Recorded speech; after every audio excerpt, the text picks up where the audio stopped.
Hi ಎಲ್ಲರಿಗೂ ನಮಸ್ಕಾರ. Welcome back to my channel. ಇನ್ನೇನು ಪಿತೃಪಕ್ಷ ಮುಗಿತಾ ಬಂತು. ನಾಡಿದ್ದುಯಿಂದ ನವರಾತ್ರಿ ಸ್ಟಾರ್ಟ್ ಆಗ್ತಾ ಇದೆ. ನವರಾತ್ರಿಲಿ ನಾವು 9 ದಿನ ದೇವಿಗೆ 9 ಥರದ್ದು ನೈವೇದ್ಯ ಪ್ರಸಾದವನ್ನು ಮಾಡಬೇಕಾಗತ್ತೆ. ಸೊ ಅದ್ರ ಸಲುವಾಗಿ ನಿಮಗೆಲ್ಲರಿಗೂ ಕೂಡ ಈಸಿ ಆಗಲಿ ಅಂತ ಹೇಳಿ ನಾಳೆಯಿಂದ ನನ್ನ ಯೂಟ್ಯೂಬ್ ಚಾನಲ್ನಲ್ಲಿ ನಾನು 9 ನೈವೇದ್ಯ ಪ್ರಸಾದವನ್ನು ಯಾವ ಥರ ಮಾಡೋದು, ಅದರಲ್ಲೂ ದೇವಿಗೆ ಶ್ರೇಷ್ಠವಾದಂತಹ ನೈವೇದ್ಯ ಪ್ರಸಾದವನ್ನೇ ನಾವು ಯಾವ ಥರ ಮಾಡೋದು ಅನ್ನೋದನ್ನ ನಿಮಗೆ ವೀಡಿಯೋಸ್ಗಳನ್ನು ಶೇರ್ ಮಾಡ್ತಾ ಹೋಗ್ತೀನಿ ನಾಳೆಯಿಂದ. ಸೊ ಅದರ ಸಲುವಾಗಿ ಯಾರೆಲ್ಲ ನನ್ನ ಚಾನಲ್ನ ಹೊಸದಾಗಿ ನೋಡ್ತಾ ಇದ್ದೀರಾ, ಹಾಗೆ ನೀವಿನ್ನೂ ನನ್ನ ಚಾನಲ್ನ ಸಬ್ಸ್ಕ್ರೈಬ್ ಮಾಡ್ಕೊಂಡಿಲ್ಲ ಅಂತ ಹೇಳಿದ್ರೆ ಸಬ್ಸ್ಕ್ರೈಬ್ ಮಾಡ್ಕೊಳ್ಳಿ. ಇದರಿಂದ ನಿಮಗೆ ನಾನು ಏನು ವೀಡಿಯೋಸ್ನ ಹಾಕಿರ್ತೀನಲ್ವ ಅದು ನಿಮಗೆ ತಕ್ಷಣ ರೀಚ್ ಆಗುತ್ತೆ. ಬನ್ನಿ, ಇವತ್ತು ನಾನು ನಿಮಗೆ ಅತ್ತಿರಸ ಅಂದರೆ ಅತ್ರಾಸವನ್ನು ಯಾವ ಥರ ಮಾಡೋದು ಅಂತ ತಿಳಿಸ್ಕೊಡ್ತೀನಿ. ನಮ್ಮ ಮಲೆನಾಡು ಭಾಗದಲ್ಲಿ ಅತ್ತಿರಸವನ್ನು ನಾವು ಹೆಚ್ಚಾಗಿ ಅತ್ರಾಸ ಅಂತಲೇ ಕರೆಯೋದು. ಇದು ತುಂಬಾ ಸಿಂಪಲ್ಲು, ಹಾಗೆ ತುಂಬಾ ಈಸಿ ಕೂಡ ಹೌದು. ನಾನು ಮುಂಚೆ ಅಂದರೆ ಮೊದಲು ಒಂದು ವಿಡಿಯೋನ ಹಾಕಿದ್ದೆ, ಅತ್ತಿರಸ ಅಂದರೆ ಅತ್ತಿರಸವನ್ನು ಮಾಡೋದು ಹೇಗೆ ಅಂತ ಹೇಳಿ. ಅದು ಡಿಫ್ರೆಂಟ್ ವಿಧಾನದಲ್ಲಿ ಹಾಕಿದ್ದೆ. ತುಂಬ ಜನ ಅದನ್ನು ಇಷ್ಟಪಟ್ಟಿದ್ದಾರೆ ಆ ವಿಡಿಯೋನ. ನೀವಿನ್ನೂ ಆ ವಿಡಿಯೋನ ನೋಡಿಲ್ಲ ಅಂದರೆ ಹೋಗಿ ನೋಡಿ. ಹಾಗೆ ಆ ವಿಡಿಯೋ ಲಿಂಕನ್ನು ನನ್ನ ಡಿಸ್ಕ್ರಿಪ್ಷನ್ ಬಾಕ್ಸ್ನಲ್ಲಿ ಹಾಕಿರ್ತೀನಿ. ಇವತ್ತು ನಾನು ಹೇಳ್ಕೊಡ್ತಿರೋದು ನಾವು ಗಣೇಶ ಚತುರ್ಥಿಲಿ ಮತ್ತು ಇವಾಗ ನವರಾತ್ರಿ ಬಂತಲ್ವ, ಈ ನವರಾತ್ರಿಲಿ ಕೂಡ ಮಾಡ್ಕೊಳ್ಬೋದು, ಹಾಗೆ ದೀಪಾವಳಿ ಕೂಡ ಮಾಡ್ಕೊಳ್ಬೋದು. ಇದನ್ನು ಕಾಮನ್ನಾಗಿ ಗಣೇಶ ಚತುರ್ಥಿಗೆ ಜಾಸ್ತಿ ಮಾಡೋದು. ಹಾಗೆ ತುಂಬ ಜನರಿಗೆ ಅತ್ತಿರಸ ಉಬ್ಬಿ ಬರಲ್ಲ ಅಂತ ಬೇಜಾರಾಗಿರುತ್ತೆ, ಉಬ್ಬಿ ಬರ್ತಾ ಇರಲ್ಲ ಮಾಡಿರೋದು. ಸೊ ಅದ್ರ ಸಲುವಾಗಿ ನಾನು ಇವತ್ತಿನ ವಿಡಿಯೋದಲ್ಲಿ ಅತ್ರಾಸ ಉಬ್ಬಿ ಬರಬೇಕಂದ್ರೆ ಯಾವ ಟೆಕ್ನಿಕನ್ನು ಯೂಸ್ ಮಾಡಬೇಕನ್ನೋದನ್ನು ಕೂಡ ಹೇಳ್ಕೊಟ್ಟಿದ್ದೀನಿ. ವಿಡಿಯೋನ ಸ್ಕಿಪ್ ಮಾಡದೆ ಕೊನೆ ತನಕ ವಾಚ್ ಮಾಡಿ. ಬನ್ನಿ ಯಾವ ಥರ ಮಾಡೋದು ತಿಳಿಸ್ತೀನಿ.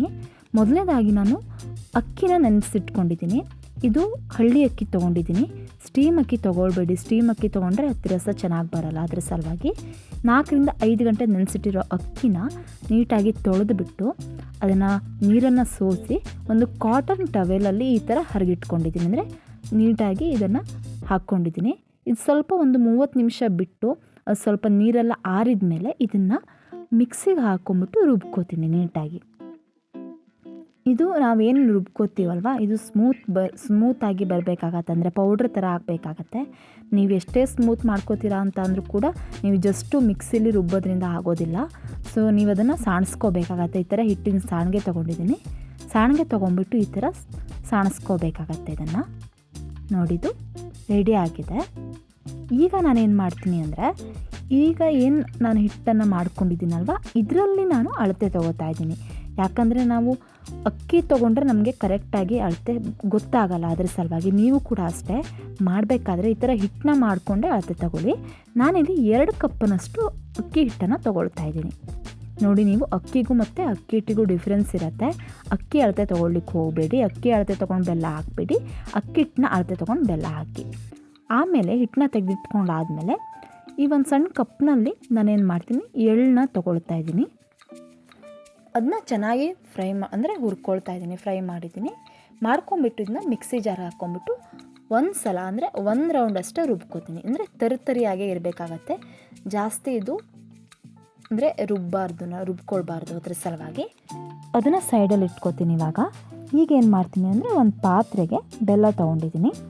ಬೆಲ್ಲ ನೋಡಿ 1 ಕಪ್ ತೊಗೋತಾ ಇದ್ದೀನಿ. ನಾನೇನು ಹಿಟ್ಟು ತೊಗೊಂಡಿದ್ದೆ ಅಲ್ವಾ ಅದೇ ಕಪ್ಪಲ್ಲಿ 1 ಕಪ್ ಅಂದರೆ ಆ ಕಪ್ನ ಬಾಯಿ ಸಮದಷ್ಟು ನಾವು ಬೆಲ್ಲನ ತೊಗೋಬೇಕಾಗತ್ತೆ. ಬೆಲ್ಲ ಜಾಸ್ತಿ ತೊಗೊಳ್ಬೇಡಿ, ಅಷ್ಟೇ ತೊಗೊಳ್ಳಿ. 2 ಕಪ್ಪಿಗೆ 1 ಕಪ್ ಬೆಲ್ಲ ಸಾಕಾಗತ್ತೆ. ಹಾಗೆ ನಾನೇನು ಎಳ್ಳು ತೊಗೊಂಡಿದ್ದೆ ಅಲ್ವಾ ಅದೇ ಕಪ್ಪಲ್ಲಿ 1 ಕಪ್ನಷ್ಟು ಕಾಯಿ ತುರಿ ಕೂಡ ತೊಗೊಂಡಿದ್ದೀನಿ. ಕಾಯಿ ತುರಿ ಫ್ರೆಶ್ ಆಗಿರಲಿ.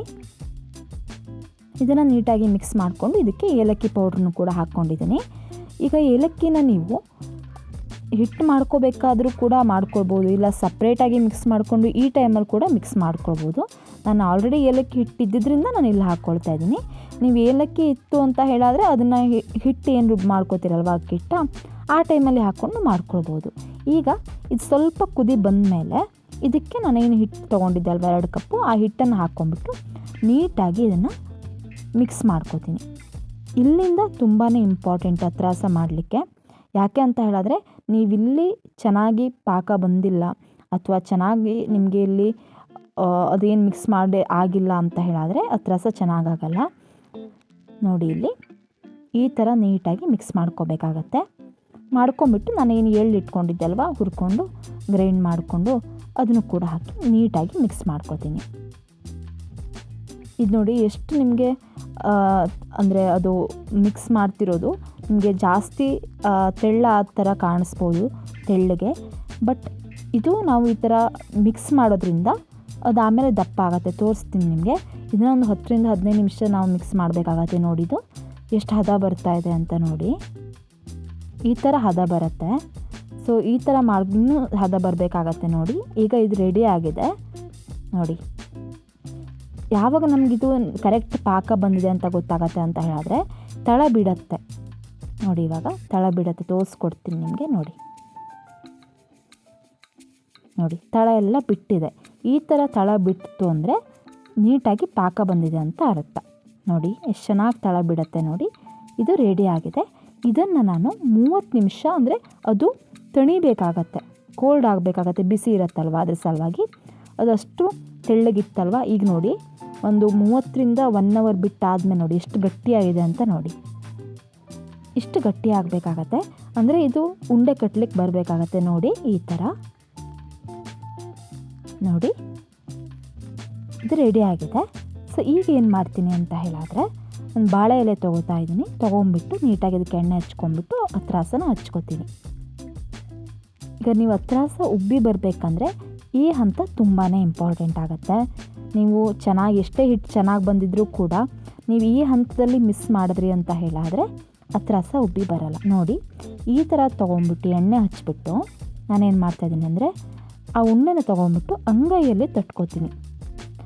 ಯಾವುದೇ ಕಾರಣಕ್ಕೂ ಕೂಡ ಬೆರಳಲ್ಲಿ ತಟ್ಟಬೇಡಿ. ಈ ಥರ ಅಂಗೈಯಲ್ಲಿ ತಟ್ಕೋಬೇಕಾಗತ್ತೆ. ಈ ಥರ ಮಾಡಿದರೆ ಮಾತ್ರ ಹತ್ರಾಸ ಉಬ್ಬಿ ಬರುತ್ತೆ, ಇಲ್ಲ ಅಂದರೆ ಉಬ್ಬಿ ಬರಲ್ಲ. ನೀವು ಒಂದ್ಸಲ ಟ್ರೈ ಮಾಡಿ ಮನೇಲಿ, ಬೇಕಿದ್ರೆ ಒಂದ್ಸಲ ಗೊತ್ತಾಗತ್ತೆ ನಿಮಗೇನೆ ಡಿಫ್ರೆನ್ಸು. ಹಾಗೆ ನಾನು ವೀಡಿಯೋದಲ್ಲೂ ಕೂಡ ತೋರಿಸ್ಕೊಡ್ತೀನಿ ನಿಮಗೆ ಡಿಫ್ರೆನ್ಸನ್ನು. ನೋಡಿ ಈ ಥರ ಅಂಗೈಯಲ್ಲಿ ತಟ್ಕೊಂಬಿಟ್ಟು ಇದನ್ನು ಕಾದಿರೋವಂಥ ಎಣ್ಣೆಗೆ ಬಿಡ್ತಾಯಿದ್ದೀನಿ. ಇಲ್ಲಿ ಎಣ್ಣೆ ನೀವು ಚೆನ್ನಾಗಿ ಕಾದಿರಬೇಕಾಗತ್ತೆ. ಆಮೇಲೆ ಮೀಡಿಯಮ್ ಫ್ಲೇಮಲ್ಲಿ ಇಟ್ಕೊಂಡು ಬೇಯಿಸ್ಬೇಕಾಗತ್ತೆ. ಈ ಥರ ಹಾಕಿದ ತಕ್ಷಣ ಅದೇ ಉಬ್ಬಿ ಬರುತ್ತೆ ನೋಡಿ ಹತ್ರಾಸ. ನೋಡಿ ಎಷ್ಟು ಚೆನ್ನಾಗಿ ಉಬ್ಬಿ ಬಂದಿದೆ ಅಂತ ನೋಡಿ.